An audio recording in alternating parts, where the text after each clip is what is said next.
Welcome to my YouTube channel let pharmacy. जैसे कि पिछले वीडियोस में हमने यूनिट 3 का डिस्कशन को स्टार्ट किया था, उसमें हमने ऑलरेडी 3 इम्पॉर्टेंट कॉन्सेप्ट को कंप्लीट कर लिया है, that is anti arrhythmic drugs, anti hyperlipidemic, coagulant and anti coagulant. अभी इस यूनिट 3 में हमारा लास्ट चैप्टर वो है drugs used in conjunctive heart failure. 5 important drugs है, उन ड्रग्स के बारे में हम स्टडी करेंगे और ख़ास तौर पर डिगॉक्सिन और डिजिटॉक्सिन, इनका मैकेनिज्म ऑफ एक्शन हम देखेंगे। गाइस वीडियो में आप लास्ट तक रहिए, क्योंकि ये भी जो है ना एक एग्ज़ामिनेशन में पूछने वाला एक कॉन्सेप्ट है। बहुत बार 2 मार्क्स के अंदर इसका पूछा गया है और चंद टाइम 5 मार्क्स में भी ये क्वेश्चन को पूछा गया है। चलिए स्टार्ट करते हैं। सबसे पहले हम ये समझते हैं ये कंजक्टिव हार्ट फेल्यूर होता क्या है। देखिए, कंजक्टिव हार्ट फेल्यूर मतलब कंजक्टिव मतलब क्या, कंजक्शन होके हार्ट फेल हो जाना। ओके, हार्ट फेल, इतना ही कॉन्सेप्ट याद रखिए। हार्ट फेल किस तरीके से होता है, किस लिए होता है। हार्ट फेल होने का एक ही कारण है, because of insufficient supply of blood. अगर ब्लड सही मात्रा में हार्ट के द्वारा पंप नहीं होगा तभी ये हार्ट फेल हो जाएगा। अब हम थ्योरी पढ़ते हैं। Conjunctive heart failure, it is a long term condition that happens when your heart cannot pump blood well through to give your body a normal supply. Blood and fluids collect in your lungs and legs over time. अभी होता क्या है guys, अगर आपका heart सही प्रकार से pump नहीं किया तभी क्या होगा, वो ब्लड जाकर आपके लंग्स के अंदर और जो है ना आपके पाँव लेग्स के अंदर स्टोर हो जाएगा। ठीक है, सिंपल है ये कंजक्टिव हार्ट फेल्योर का एक मैकेनिज्म। मैं आपको इधर एग्जांपल के तौर पर बता देता हूँ। देखिए, ये हमारे जो है ना ये नॉर्मल हार्ट है। जब a person is suffering from the congestive heart failure, तब होता क्या है, उसका हार्ट जो है ना लार्ज मतलब एनलार्ज हो जाता है, क्योंकि सप्लाई करना ब्लड को through all parts of the body बहुत ही इंपॉर्टेंट स्टेप है। अगर ब्लड सही तरीके से सप्लाई नहीं करता तभी क्या होगा, वही ब्लड जाकर आपके लंग्स के अंदर डिपॉजिट हो जाएगा। देखिए जो दिख रहा है ना आपको, आपके लंग्स के अंदर डिपॉजिट हो जाएगा और आपकी किडनीज़ के अंदर भी डिपॉजिट हो जाएगा। नेक्स्ट आपके legs, lower part of the legs के अंदर भी जो है ना वो डिपॉजिट हो जाएगा। इस प्रकार से आपकी कंडीशन बहुत ही खतरनाक हो जाएगी और डेथ भी हो सकती है। Next, symptoms and causes of this conjunctive heart failure. देखिए, अगर हम सिम्टम्स की बात करें तो guys, shortness of breath, okay, chest pain, heart palpitations, fatigue, swelling, weight gain, need to urinate while resting at night, dry, hacking cough, bloated और hard stomach, ये सभी जो है ना कॉजेस सिम्टम्स है ये कंजक्टिव हार्ट फेल्योर के। आप सभी इस एक इंसान को ठहरा किया गया है, ये आप सभी देख रहे हैं इसमें। देखिए आप फ्लूइड भर गया है लंग्स के अंदर और जो है ना उसका पेट फूल गया है, मतलब स्वेल हो गया, लेग्स का स्वेलिंग हो जाना, ओके, पाल्पेशंस, ये सभी जो है ना सिम्टम्स है। अगर कॉजेस की बात करें तो कंजक्टिव हार्ट फेलियर के कॉजेस, कोरोनरी आर्टरी डिसीज़ मतलब हार्ट अटैक एक मेजर कॉज है। Then cardiomyopathy, then heart issues present at birth, that is congenital heart disease कहते हैं हम, और डायबिटीज़ पेशेंट में भी ये अक्सर देखा गया है। Then high blood pressure, arrhythmia, जैसे कि हमने प्रीवियस वीडियोज़ में हमने डिस्कस किया था एंटी एरिथमिक ड्रग्स, उसमें इसका जिक्र हुआ है। Then kidney disease, then BMI, अगर body mass index higher than 30 होगा उन पेशेंट्स को भी जो है ना हार्ट अटैक मतलब कंजक्टिव हार्ट अटैक होने का चांस है। अल्कोहल यूज़ भी उसमें एक है।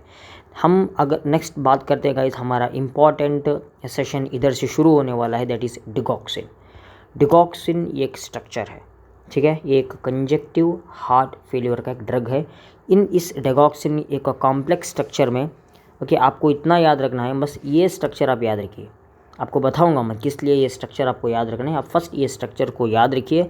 चलिए ये देखो, आपको प्रैक्टिस कर लेना है, बाकी का आप पर है। नेक्स्ट, मैकेनिज्म ऑफ एक्शन समझते हैं डिगॉक्सिन का। बहुत ही सिंपल मैकेनिज्म ऑफ एक्शन है गाइस। अभी होता क्या है, नॉर्मली ये जो है ना सोडियम पोटेशियम एटीपेज है और ये सोडियम कैल्शियम एक्सचेंज है। नॉर्मली हमारे बॉडी का एक मैकेनिज़्म है, वो क्या है, यह है कि सोडियम बॉडी से बाहर जाता है और पोटेशियम अंदर आता है। मतलब 3 मॉलिक्यूल्स ऑफ द सोडियम अगर बाहर चला गया तो 2 मॉलिक्यूल्स ऑफ द पोटेशियम अंदर आएगा। ये हमारा बॉडी का एक बेसिक मैकेनिज़्म है हार्ट का, कॉन्ट्रैक्शन का। हाँ, अभी ये कार्डियक हार्ट फेलियर के अंदर होता क्या है, कार्डियक हार्ट फेलियर के अंदर ये इस प्रॉब्लम में मतलब थोड़ा बहुत कन्फ्यूजन हो जाता है हार्ट को, इस प्रॉब्लम में थोड़ा बहुत क्या हो जाता है, अप्स एंड डाउन्स हो जाता है। तभी हम लोग क्या करते हैं, डिगॉक्सिन का इस्तेमाल करते हैं। अभी डिगॉक्सिन करता क्या है, डिगॉक्सिन देखिए गाइस, फर्स्ट ये करता क्या है, सोडियम और पोटेशियम एटीपीएस पर ये ब्लॉक कर देता है। अगर सोडियम एटीपीएस पर ये ब्लॉक कर देगा तो क्या होगा, सोडियम का मात्रा अंदर हो जाएगी, पोटेशियम की मात्रा बाहर हो जाएगी, मतलब सोडियम अंदर जितना था अंदर उतना ही रहेगा और एडिशन सोडियम का जमना शुरू हो जाएगा। ओके, ये सोडियम अंदर रहने से ऑटोमेटिकली सोडियम कैल्शियम एक्सचेंजर भी क्या होगा, ये भी जो है ना ब्लॉक हो जाएगा, मतलब इनएक्टिवेट हो जाएगा। अगर इस तरीके से हो गया तो कैल्शियम डिपॉजिट अंदर की मात्रा में, मतलब इधर कैल्शियम इंक्रीज़ हो जाएगा, कैल्शियम अंदर के मात्रा के अंदर इंक्रीज़ हो जाएगा। आपको एक बात याद रखना है, कॉन्ट्रैक्शन के लिए वेरी इंपॉर्टेंट है हमारा कैल्शियम। ओके, अभी किस लिए जो कंजक्टिव हार्ट फेलियर हो रहा है, कॉन्ट्रैक्शन के बगैर ही, मतलब हार्ट अगर सीधी मात्रा में ब्लड नहीं पंप कर रहा, मतलब कॉन्ट्रैक्शन की कमी है, इसलिए कैल्शियम की मात्रा इधर अंदर इतना बढ़ जाएगी, वो ये कैल्शियम जाकर सार्कोप्लाज्मिक रेटिकुलम पर बाइंड कर देगी। ये सार्कोप्लाज्मिक रेटिकुलम क्या करेगा, ये जो है ना आपके हार्ट को कॉन्ट्रैक्ट करेगा, मतलब increase calcium, increase in contraction. इतना ही सिंपल सा मैकेनिज्म है, समझ रहे हो ना आप। अब हम थियरी देखते हैं। Digoxin is a cardiac glycoside that act as a inotropic agent that increase the force of contraction of the heart, hence indicated for heart failure. Digoxin inhibit, अभी जो हम मैकेनिज्म देखे हैं ना वही पढ़ रहा हूँ मैं इधर। Digoxin inhibit sodium potassium ATPase pump on the heart by binding the potassium binding site. ठीक है, मतलब इधर हमने ब्लॉक कर दिया था ना with the help of the digoxin sodium potassium ATPase को।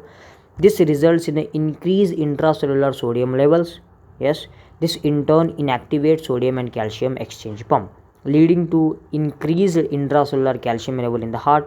These calcium levels are then stored in the sarcoplasmic reticulum, and when cell is depolarized, a large amount of calcium is efflux from sarcoplasmic reticulum and increase the force of contraction. यही पढ़ा था हमने, ठीक है, इतना ही आपको समझना है गाइस। नेक्स्ट बात करते हैं इसके, देखिए यूजेस। डिगॉक्सिन और digitoxin they are used in atrial fibrillation, then atrial flutter, congestive heart failure के अंदर इसका इस्तेमाल होता है। Side effects unusual tiredness and fatigue, anxiety, hallucinations, ये इसका साइड इफेक्ट्स है। नेक्स्ट डिजिटॉक्सिन भी एक सिमिलर तरीके का एक स्ट्रक्चर है, बस आपको ये एक याद रखना है, मैंने आप कहा था कि ये स्ट्रक्चर आपको याद रखना है। ठीक है, OH ग्रुप इधर नीचे के भाग में अटैक हुआ है डिजिटॉक्सिन के अंदर, वही डिगॉक्सिन के अंदर जो है ना OH ग्रुप नीचे भी अटैच हो गया है, ऊपर भी अटैच हो गया है। ये आपको बस ये स्ट्रक्चर आपको याद, ये एक डिस्प्लेस कर दिया तो बाकी का सब भी जो है ना सेम ही है डिजिटॉक्सिन और डिगॉक्सिन में। नेक्स्ट नेसिराइटाइड, देखिए गाइज ये नेसिराइटाइड ये जो है ना ये एक 32 अमाइनो एसिड का एक चेन है। ओके, ये जो ड्रग है ना ये 32 अमाइनो एसिड से बना हुआ है और ये जो है ना होम्योस्टैटिस मेंटेन करता है बॉडी के अंदर, मतलब कार्डियोवैस्कुलर फ्लूइड होम्योस्टैटिस।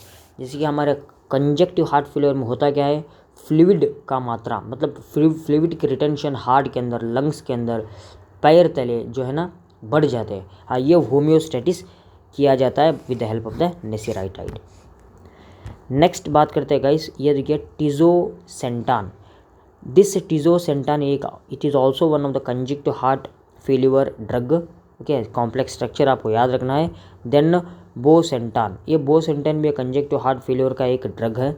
जो अगर हम इसके इस्तेमाल की बात करें तो it is use to treat the pulmonary atrial hypertension और high blood pressure in adults and childrens of age 3 and older. Okay, ये करता क्या है, मतलब ये आर्ट्रियल हाइपरटेंशन, पल्मोनरी हाइपरटेंशन को ठीक करता है और high blood pressure in the vessels that carry blood to the lungs, blood pressure ज़्यादा होगा तभी भी इसका इस्तेमाल किया जाता है।